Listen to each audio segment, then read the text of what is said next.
Yo, yo, yo, what's good, everybody? The North Father's here. Mob James. Let me tell you something. I got a lot of respect for Mob James, man. You know what I'm saying? And I have walked the Cali streets. My oldest son live out there, and my two grandkids live out there. Two of my grandkids live out there. I have five total, but two live out there. And my granddaughter's mother was born in Compton and was briefly raised there before she moved outside LA and to the valleys or whatever y'all want to call it. But let me tell you something.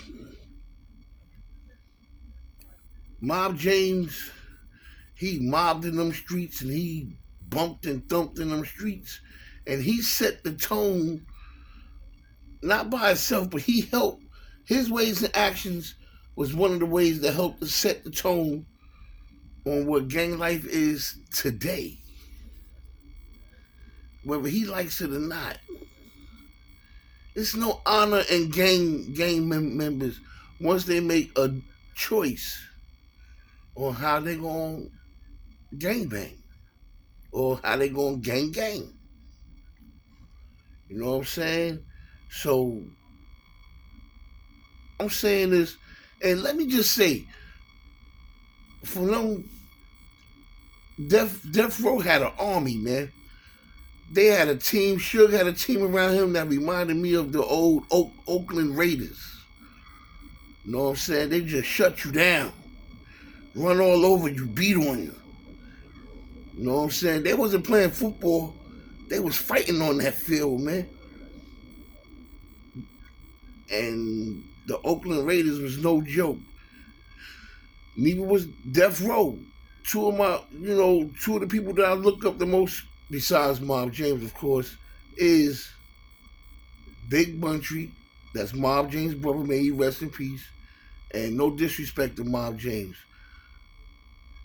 George Monkey Man Williams. They the stories that stand out amongst Suge Knight Death Row goons. You know what I'm saying? But now, I mean, Mob James is telling the kids to chill on the gang banging, and I'm all for it. You know what I'm saying? I mean, I wish it was that easy, but it's not. It simply is not.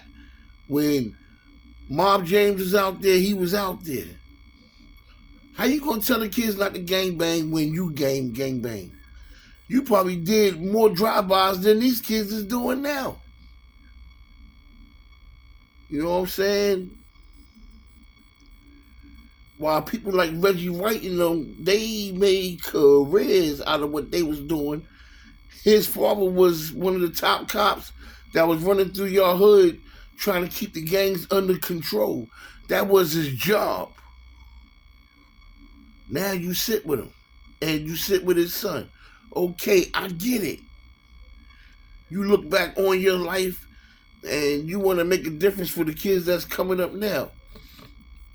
But a real dude would tell the kids that's out there, be careful.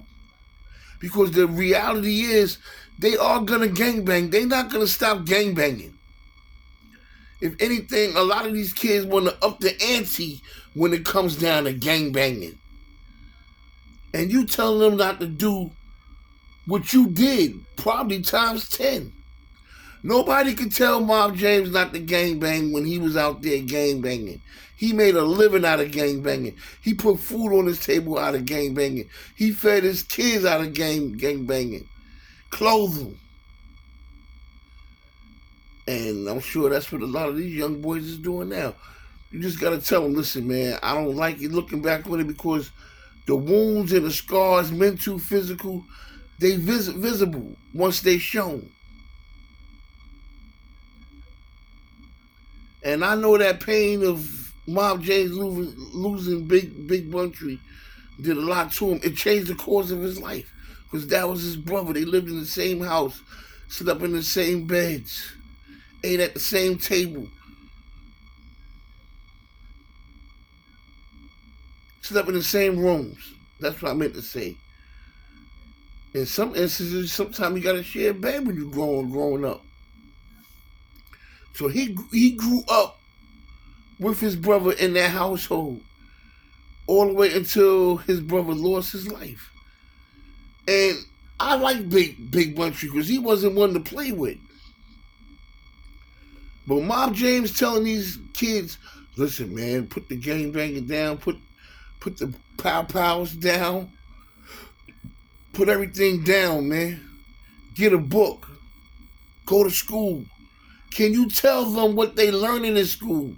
Ninth grade, you're gonna learn algebra and math, and you go to college. First thing you learn in college is psychology 101. Can you tell them that? Can you tell them what they're going to school to learn? But you're telling them to go to school after you made a living out of gangbanging and you lived on that merit.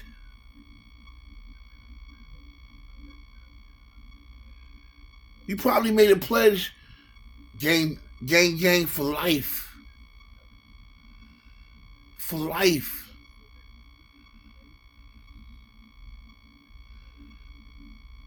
Do we call you James or do we call you Mob James?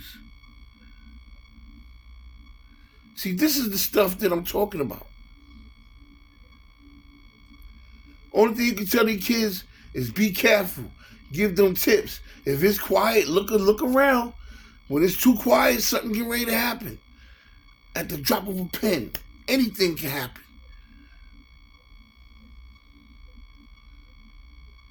You want them to get out, school them on the way out. Because when they walk out their doors, they in the middle of a neighborhood war that lasted sometime for generations. Remind them what they're up against. Tell them to watch their back. Because the streets is playing for keeps now. Because they understand.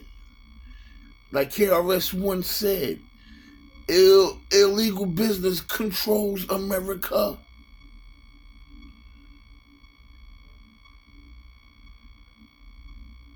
Some might go back, go to school, get a job, raise a family, wife, kids.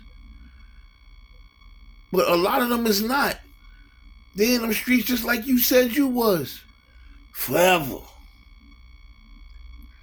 And I'm sorry it took death and pain for you to realize this is not the way. But a lot of them is going to find out the same way. Prepare them for that pain and that death that could come upon them. Rest in peace to baby Uuie. You know what I'm saying? Because it's trickling down his father's bloodline now. Big U, baby Uuie. Who's next? What's going to happen in the next generation because of Big U and what he did and his son losing his life? Will that continue? Come on, Mob James. You got to keep it a buck, man. It's the North Father. Hit that like button. Hit that subscribe button. Tell me what you think, man. Mob James, or should we call him James or whatever? I understand you want to make that change. But I also understand not everybody's going to make that change with you. It's going to go through one ear and come out the other on many and plenty. Because you did it.